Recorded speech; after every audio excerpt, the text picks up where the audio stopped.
What's up, guys? I know it's been a while since my last video, but today I actually kind of want to go over something pretty simple. It's something just straight to the point. I know I kind of get asked this question a lot when I'm talking to, prospective clients, or people that have never bought leads before. But just to kind of give you guys a quick breakdown on 3 of the things you should look at before you buy leads. So let me get right into it. Like I said, it's going to be a nice short video. But what are leads and why are they so important? So leads are the lifeblood of, sales and generating new revenue for any local business for the most part. So there are a few non-negotiables you should know when you are deciding to buy leads. So this can apply to almost all industries. Whether you're in HVAC, you're in window tinting, you're in the mortgage space, you're in real estate, you're in insurance, anything if your business relies on bringing in any new jobs, you need to get new pre-approval applications or just sales. These are some of the boxes you're going to want to check before you go and buy some leads from a lead vendor. And you're going to want to ask them some questions just to make sure they're the ones for you. So without further ado, let me get right into it. So number 1, your sales leads should be 100% exclusive. What do I mean by that? When you talk to your lead supplier or whoever has approached you, that is offering you leads, or you found them, you should ask them, where are these leads going to be coming from and how do I receive them? How am I going to get them? And the answer they should tell you is, the leads will be generated exclusively from you and your company, and we will send them directly to you. Most of the time, lead generators and other people in the marketing space do what's called partnerships. Partnerships, for the most part, are not exclusive leads. If a lead is coming from a partnership, then the partner has already asked other companies to take on the same lead as his other referral partners, if that makes sense, which means there's no exclusivity.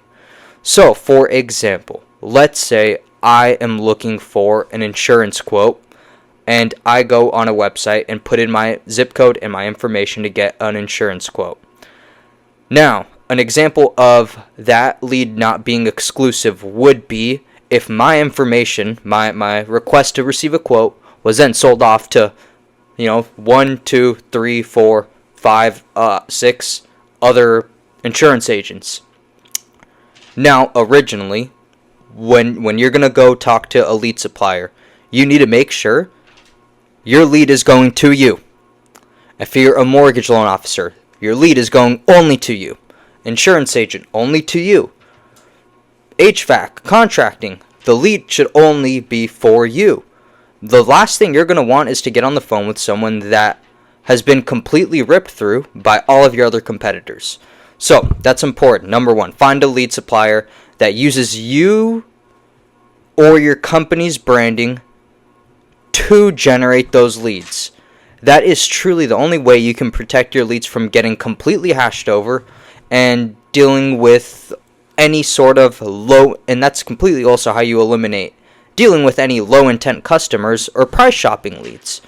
So that's another example of lead generators that may not be completely exclusive are going to be like the Zillows, the Home Advisors, the Angie's List, because they have such a big commitment to the consumer and the offer that they're giving them, that if whoever they sold that lead to can't come through, they need to come through on that promise they made to the consumer, if that makes sense. So to do that, they will sell that lead to multiple other buyers, so other agents, whatnot. So that's number 1. Number 2, find out how qualified the leads are. So what do I mean by qualified? Qualified leads are people who have at least shown an interest in your product. This can be usually done by someone opting into an email list. It can be done by someone downloading a PDF, requesting a quote, filling out a form. So those are forms of qualification and a qualified lead.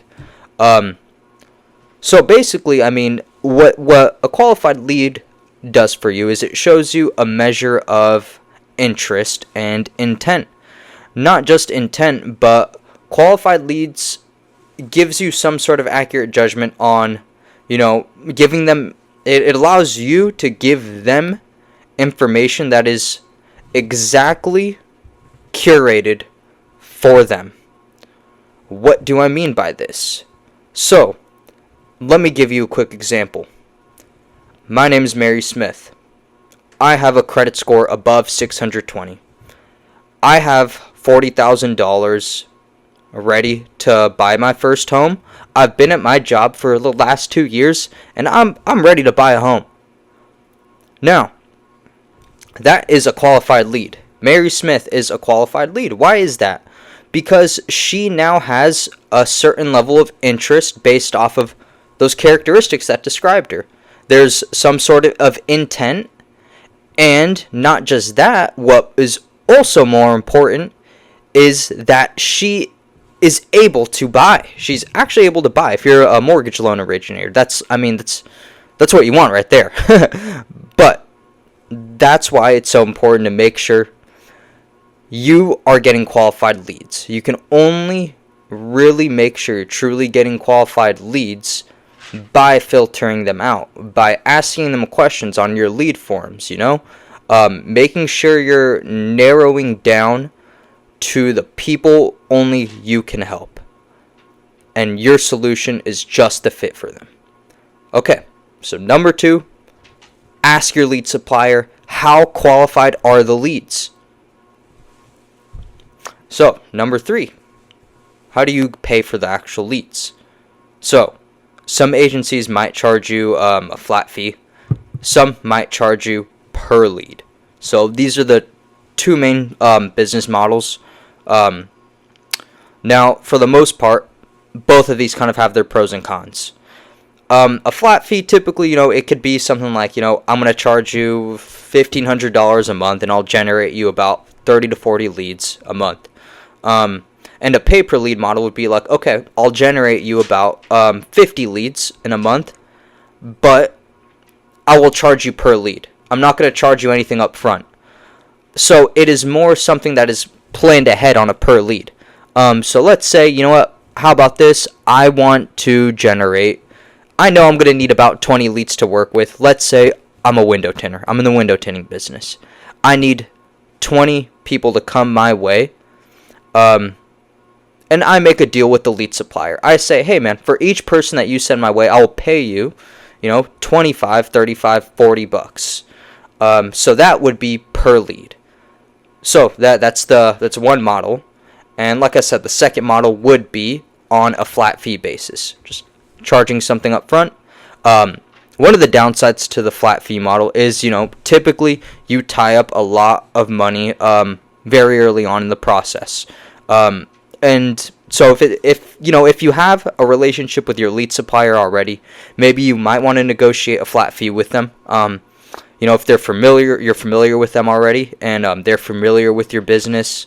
But really, if you're just starting out and you need leads, and maybe you're still kind of looking for the right lead supplier, then maybe you should look for someone that can do on a pay per lead basis, so you are not absorbing a large upfront cost. And so those are some of the pros and cons of those 2 models. So to just kind of end this, if this kind of makes sense, drop a comment down below, drop a like, drop a subscribe. But to end this, choosing the wrong lead supplier can lead to a lot of mistakes, a lot of wasted time and money, and you need to make sure you're getting the best leads for your business, and that they're delivered on time, and more importantly, that you trust them. You trust your lead supplier, then they're not going to short you or screw you over. So if you're looking for a high quality lead supplier, and if you're looking to generate new leads, and if you're a small business owner, you're a contractor, you're a window tinner, you're a mortgage loan officer, a realtor, an insurance agent, we do offer leads here at adaptaBuzz for a few different industries. So if you are interested, go ahead and drop us an email. I'll leave our email down below if you want to reach out to us, and if you need help setting up a campaign to generate leads for your business. So I'll leave that down below. Again, hope you guys liked and enjoyed this short video, and drop a like, drop a subscribe, and I'll see you guys in the next one.